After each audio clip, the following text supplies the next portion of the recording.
வணக்கம் நண்பர்கள். உங்களுடன் ஸ்டாலின் அப்படிங்கிற ஒரு திட்டத்தின் மேலே பெறப்பட்ட மனுக்கள் எல்லாமே வைகை ஆற்றில் அஸ்தியாக கரைக்கப்பட்டிருக்கிறது. அதை பற்றி சுருக்கமாக பார்க்கலாம்.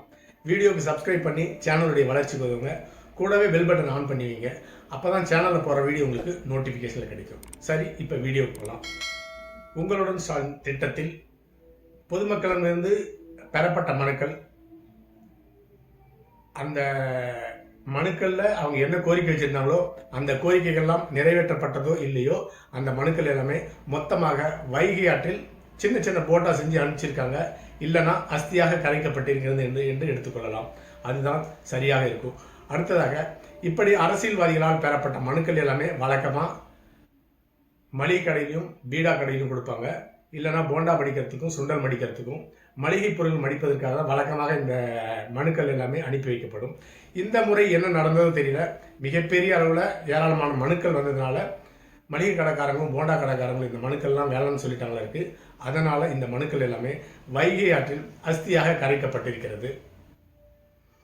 அடுத்ததாக, உங்களுடன் ஸ்டாலின், அதாவது மக்களுடன் ஸ்டாலின் இருக்கின்றார் என்று எடுத்துக்கொள்ள வேண்டும். அப்படி என்றால் ஸ்டாலினுடன் யார் இருக்கின்றார்?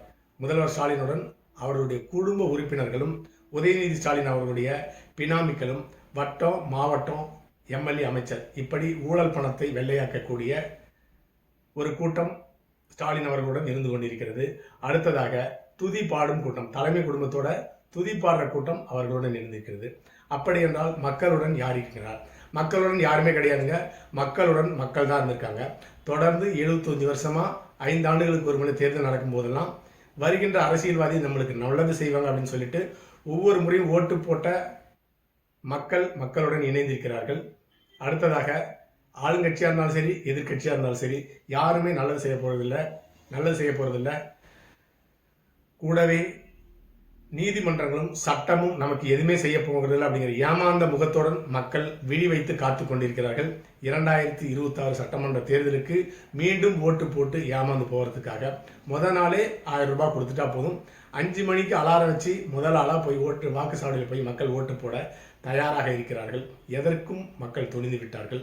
அடுத்ததாக, இப்படி பெறப்பட்ட மனுக்கள் எல்லாமே ஆற்றுல போட்டிருக்காங்க.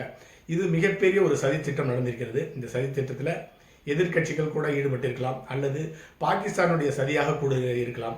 இதை பற்றி விசாரணை செய்வதற்காக மாவட்ட ஆட்சித்தலைவர் முதல் கட்ட விசாரணைக்கு உத்தரவிட்டிருக்கின்றார். அதன் அடிப்படையில் இந்த விசாரணை நடந்து கொண்டிருக்கிறது. விசாரணையில் முன்னேற்றம் ஏற்படவில்லை என்றால் இந்த வழக்கு சிபிஐயிடம் ஒப்படைக்கப்படும்.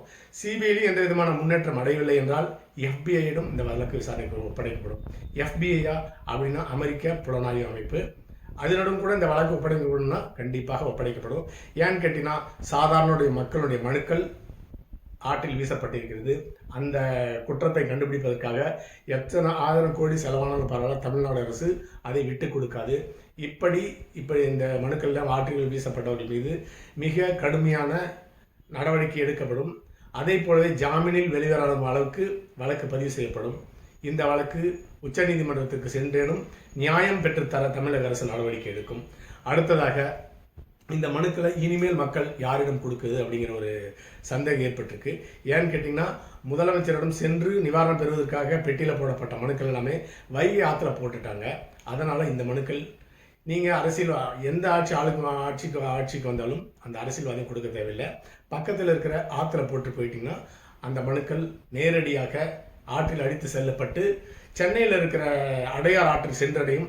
அங்கிருந்து தலைமைச் செயலகத்தில் பெற்று உங்களுடைய மனுக்களுக்கு நிவாரணம் பெற்றுக்கொள்ளப்படும். உதாரணத்திற்கு, அருகில் உள்ள காவிரி ஆற்றிலையோ பாலாத்திலையோ அல்லது வசதி படைத்தவர்கள் கங்கையில் கூட போய் போடுங்க. அப்படி இல்லை என்றால் பவானி, அதாவது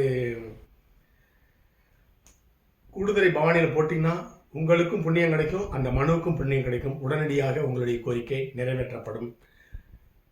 திராவிட முன்னேற்ற கழகம் ஆட்சிக்கு வந்து இப்படிப்பட்ட மனுக்களை பெற்று மக்களுக்கு நல்லது செய்கிறாங்களோ இல்லையோ, யூடியூப்ல வீடியோ போடுறவங்களுக்கு ஒரு அருமையான தம்ப்நெயில் கிடைக்கும். அப்படிப்பட்ட திட்டங்கள் தினந்தோறும் அறிவிக்கப்பட்டிருக்கும். அப்படிதான் 2026 சட்டமன்ற தேர்தலுக்கு முன்பாக ஸ்டாலின் தான் வராரு, விடியல் தரப்போறாருன்னு சொல்லிட்டு அருமையான ஒரு திட்டம் கொண்டு வந்து ஆட்சிக்கு வந்தாங்க. ஒரு அறிவிப்பை வெளியிட்டு ஆட்சிக்கு வந்தாங்க. ஒரு அருமையான தம்ப்நெயில் யூடியூபுக்கெல்லாம் கிடைச்சது. அதனுடைய தொடர்ச்சியாக மகளிர் உதவித்தொகை, நீங்கள் அப்படியெல்லாம் கேட்காதீங்க, நீங்கள் பிச்சையெல்லாம் கேட்காதீங்க, மகளிர் உரிமை தொகைன்னு கேட்டு உரிமையோடு பெறுங்கன்னு சொன்னாங்க. அடுத்ததாக, மகளிருக்கு அனைத்து மகளிருக்கும் 1000 ரூபாய். அடுத்து இன்னும் கொஞ்ச நாள் கழிச்சு தகுதி உடைந்த மகளிருக்கு 1000 ரூபாய். அடுத்ததாக காலை உணவு திட்டம், மதிய உணவு திட்டம் ஏற்கனவே இருக்குது. அடுத்ததாக இரவு உணவு திட்டம் கொண்டு வர போகிறாங்க. அதுவும் நடைமுறை பரிசீலனையில் இருக்கிறது.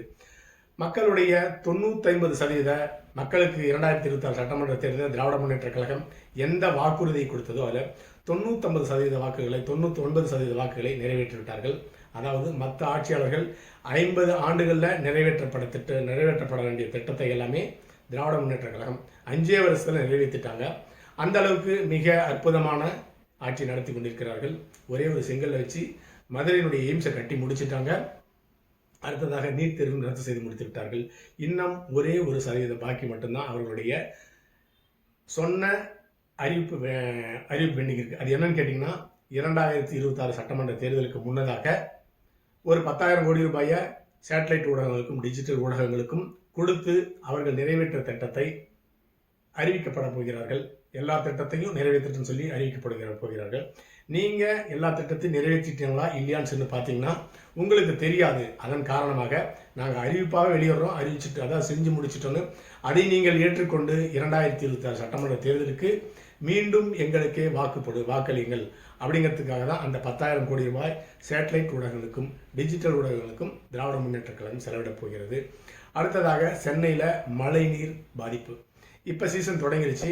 2021 ஆட்சிக்கு வந்த பொழுதும் இப்படி மழைநீரால் சென்னை மக்கள் பாதிக்கப்பட்டாங்க.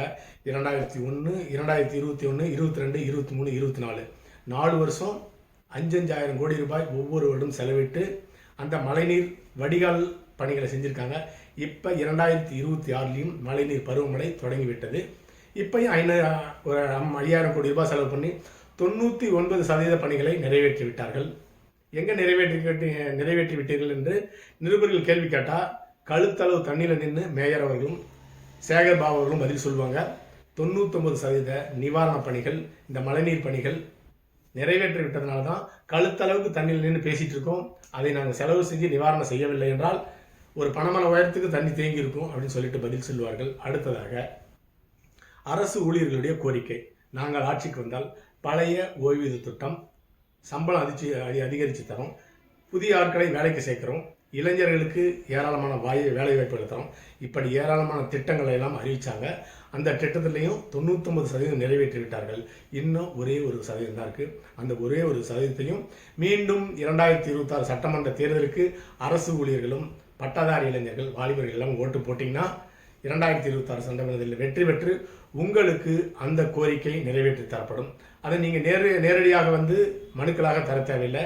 இப்பயே பக்கத்தில் இருக்க ஆற்றுல, காவிரி ஆற்றுலையோ இல்லை பவானி ஆற்றுலையோ எழுதி போட்டுட்டிங்கன்னா வெற்றி பெற்ற பிறகு ஆட்சியாளர்கள், திராவிட முன்னேற்ற கழகத்தினுடைய ஆட்சியாளர்கள் மீண்டும் வந்து உங்கள் 2026 சட்டமன்ற தேர்தலில் வெற்றி பெற்று உங்களுடைய கோரிக்கையை நிறைவேற்றி வைப்பார்கள் என்று எடுத்துக்கொள்ள வேண்டும்.